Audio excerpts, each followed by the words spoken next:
Welcome to அம்மா பொண்ணு சமையலறை. இன்றைக்கி நம்ம பார்க்க போகிறது சூப்பரான ஒரு காலிஃப்ளவர் பொட்டேட்டோ வச்சு கிரேவி செய்ய போகிறோங்க. இது சப்பாத்தி, பூரி, இட்லி, தோசை எல்லாத்துக்குமே பொருந்தும். வாங்க வீடியோக்குள்ளே போகலாம். மசாலா அரைக்கிறதுக்காக ஒரு மிக்ஸி ஜாடியில் 2 பச்சை மிளகாய் எடுத்துக்கோங்க. கூடவே 4 பல் அளவுக்கு பூண்டு சேர்த்துக்கலாம். இது கூடவே ஒரு துண்டு இஞ்சி சேர்த்துக்கோங்க. நான் சின்ன வெங்காயம் ஒரு 15 எடுத்திருக்கேன். பெரிய வெங்காயமாக இருந்துச்சுன்னா 2 வெங்காயம் சேர்த்துக்கலாம். இதை நல்லா பேஸ்ட் பதத்துக்கு அரைச்சி கொண்டு எடுத்துக்கோங்க. இப்போ இதை நல்லா நம்ம மையாக அரைச்சி எடுத்துகிட்டு வந்துட்டோம். இதை வேறு ஒரு பிளேட்டுக்கு மாற்றி வச்சுக்கோங்க. இப்போது அதே ஜாடியில் ஒரு 2 தக்காளி சேர்த்துக்கோங்க. இதையும் நல்லா பேஸ்ட் பதத்துக்கு அரைச்சி எடுத்துகிட்டு ரெடி பண்ணிக்கலாம்.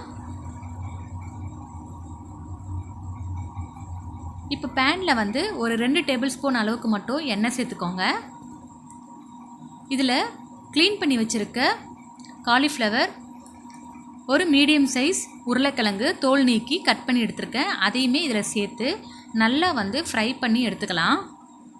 இது ரெண்டுமே ஆயிலில் நல்லா ஃப்ரை பண்ணணும். அப்போ தான் நல்லாயிருக்கும் கிரேவி.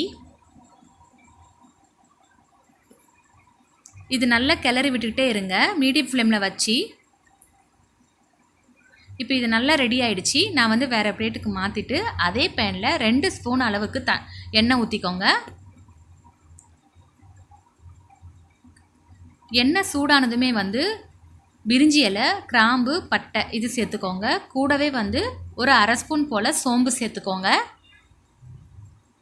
இது புரிஞ்சதுமே வெங்காயம் அரைச்சி வச்சுருக்க பேஸ்ட்டை இதில் சேர்த்து நல்லா பச்சை வாடை போகிற வரைக்கும் வதக்கி எடுத்துக்கலாம். பச்சை வாடை போனதுமே தக்காளி பேஸ்ட்டையும் ஆட் பண்ணிக்கோங்க. இதோட பச்சை வாசனை போகிற வரைக்கும் நல்லா வதக்கி எடுத்ததுமே நம்ம மசாலாவை சேர்த்துக்கலாம். 1/4 ஸ்பூன் போல் மஞ்சள் தூள் சேர்த்துக்கலாம். அரை ஸ்பூன் போல் கரம் மசாலா சேர்த்துக்கோங்க. 1 ஸ்பூன் அளவுக்கு தனியாத்தூள் சேர்த்துக்கோங்க.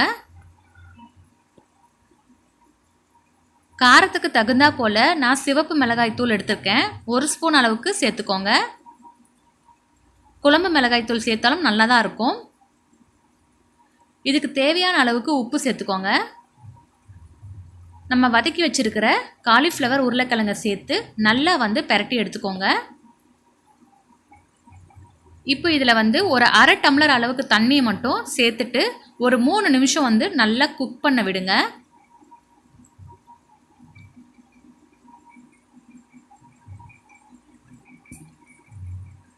ஆல்ரெடி நல்லா ஃப்ரை பண்ணதுனால இது சீக்கிரமாகவே குக் ஆகிடும். இப்போ நல்லா கிரேவி வெந்துட்டுருக்கு. இன்னும் இது 2 நிமிஷத்துக்கு போல் நான் கொதிக்க விடணும். அப்போ தான் இது டேஸ்ட் ரொம்ப நல்லாயிருக்கும். இப்போ ஓரளவுக்கு திக்காக வந்திருக்கு. இப்போ நல்லா திக்கானதுமே ஒரு 10 அளவுக்கு தேங்காய் எடுத்துருக்கேங்க. ஒரு 6 முந்திரி பருப்பு எடுத்திருக்கேன். இதை தேங்காயோட தோலை நீக்கிடுங்க. இதை மிக்சியில் கொஞ்சமாக தண்ணி விட்டு நல்லா பேஸ்ட்டாக அரைச்சி எடுத்துகிட்டு நம்ம இந்த கிரேவியில் சேர்த்துக்கலாம். இது கண்டிப்பாக ஆப்ஷனல் தாங்க. உங்களுக்கு வேணும்னா நீங்கள் ஆட் பண்ணிக்கலாம். எங்கள் வீட்டில் இந்த மாதிரி தேங்காய் அரைச்சி போடுவோம். ரொம்ப டேஸ்ட்டாக இருக்குங்க. கண்டிப்பாக நீங்களும் ட்ரை பண்ணி பாருங்கள். தேங்காயோட பேஸ்ட்டை ஆட் பண்ணதுமே ஒரு நிமிஷத்துக்கு மட்டும் பெரட்டி விடுங்க. அதோடு நம்ம ஸ்டவ் ஆஃப் பண்ணிக்கலாம். ரொம்ப சூப்பராக இருக்கும். அதே டேஸ்ட்டாகவும் இருக்குங்க. கண்டிப்பாக நீங்கள் ட்ரை பண்ணுங்கள். இது எல்லாத்துக்குமே பொருந்தும். சாதத்தை கூட பிணைஞ்சு சாப்பிடலாம். அவ்வளோ அருமையாக இருக்குங்க. கண்டிப்பாக ட்ரை பண்ணுங்கள். கொத்தமல்லி தலைகளை தூவி விட்டுக்கிட்டு ஸ்டவ் ஆஃப் பண்ணிடலாம். சூப்பரான சப்பாத்திக்கு ஏற்ற சைட் டிஷ் ரெடி ஆகிடுச்சு. இந்த ரெசிபி பிடிச்சிருந்ததுனா லைக் பண்ணுங்கள், ஷேர் பண்ணுங்கள், மறக்காமல் சப்ஸ்கிரைப் பண்ணிவிட்டு பக்கத்தில் இருக்கிற பெல் பட்டனையும் கிளிக் பண்ணுங்கள். எல்லோரும் இன்புற்று வாழ்க. நன்றி.